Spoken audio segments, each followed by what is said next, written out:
Hi, Amy Reelman here.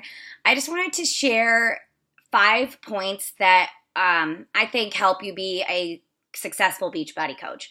I pulled some of these through listening to Shalene Johnson's podcast and a little bit from talking to my brother Patrick Reelman last night.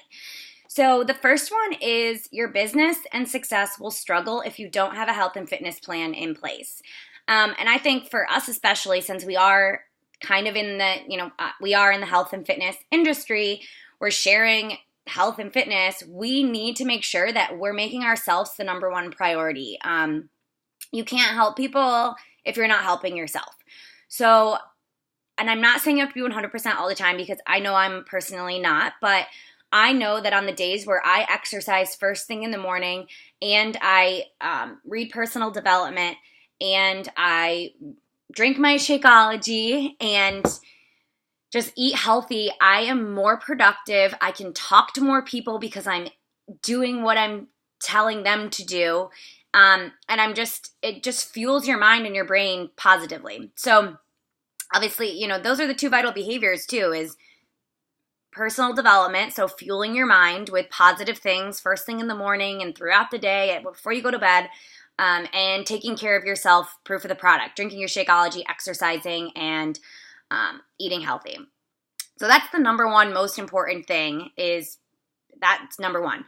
The next one is organized, clutter-free workspace. So I know that if I sit down at my desk and there's papers everywhere and crap and dishes from eating my dinner when I was working at the same time, I can't work in that environment. So that's just me personally. So every night before I go to bed, I make sure to get rid of the papers, clean up my workspace, make sure my room is clean, the kitchen is clean, there's no dishes and crap everywhere, and just having a clutter-free workspace so you're not constantly thinking about all that other stuff when you sit down to work. The third thing is schedule, routine, and focus. So I know everyone has different schedules. I know when I was working as a nanny full-time, some days I had to be in at 10, other days I was in at 7, some days I got home at 10, sometimes I got home at 3. So it was hard to find a set schedule all the time, but I had to sit down on Sundays and say, okay, this is what my week looks like. Monday, Tuesday, Wednesday, Thursday, Friday, whatever. Where can I fit in this scheduled 1 hour or whatever you want to spend to get done what I need to get done, and what am I going to do during that time? So just having a schedule that you have set in place, so it's not just like, oh, I'll work on Beachbody throughout the week when I have time, or when it's convenient or whatever. You have to, if you really want this to be successful, you have to treat it like a job and have set times that you are sitting down and working on your business.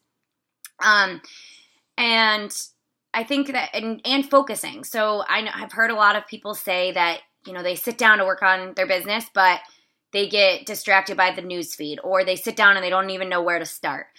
You can go to YouTube and type in how to get rid of my news feed on Facebook, and they'll show you how to literally delete the news feed on Facebook. So you don't get distracted by that. You can put your phone on airplane mode, turn it around so you're not texting and stuff. Do it early in the morning at 5 a.m. before you have to go to work, when no one else in your family is awake and distracting you, or people would be texting you, or late at night before or after everyone in your family goes to bed. So just having a time where you're organized, schedule, routine, and focused, sitting down and doing the tasks you need to do, and not being all over the place. So I know that some people will start to do their follow-ups and then they move on to checking in their groups, but as soon as someone messages them, they're responding back. So they're just too much multitasking. Sit down, do your follow-ups, be done with that. Then respond to the messages. Move on to going into your groups, and then move on to doing your 531 invites. Don't go back to responding to those messages back and forth until you've gotten through all your tasks that you need to get through. And give yourself a game. I've heard someone say this, that their reward is scrolling through the news feed. So they can't scroll through the news feed until they do X, Y, and Z first. Setting a timer on their clock, or having an accountability partner say, hey, let's get on a Zoom call at 6 a.m. every morning, and we don't even need to talk. We'll just play music, and I just know that I have to meet you there because I'm not going to bail on you, and sit down and do your work for 1 hour. The fourth thing is balance. So although a lot of you might be, you really want to be successful with Beachbody and you're putting in the time, but you have to have balance in your life and make sure that you're taking care of yourself and your family as well.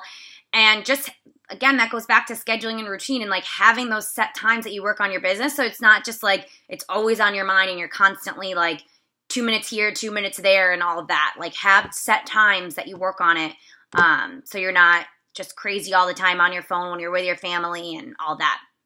And the last thing is embracing the struggle.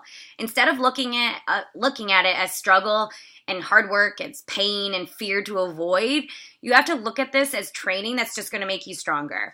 It makes you grow into a person that you can have control over your life and have an impact on other people's lives. I've heard people say like they're scared to enroll coaches because they feared to not be a good leader and stuff. But that will come with time. Everyone has that. I remember when I was trying to train my new coaches and I didn't want to, and I had my mom and my brother help me, and it just came with time. Leadership develops, and reading personal development, having books to help you with that, and just learning as you go is definitely a huge thing. You can't be afraid of everything and not do it because you're scared. You have to just do it. Invite those people. If they say no, that's fine. You have to enroll those coaches and train them, and if they don't succeed, at least you know that you trained them and you got practice and you did the best that you could at that time. So those are just some 5 tips that hopefully will help you. Bye, guys.